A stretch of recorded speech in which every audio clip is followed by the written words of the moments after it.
عشق لالای بارون تو شباست، نم نم بارون پشت شیشه هاست، لحظه شبنم و برگ گل یاس، لحظه رهای پرنده هاست.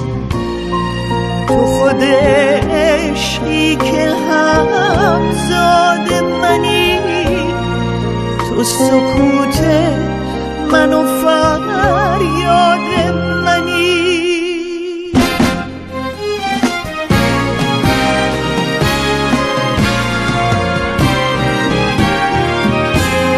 تو خود عشقی که شوق موندنی، غم تلخ و گنگش رای منی. وقتی دنیا درد بی حرفی داره،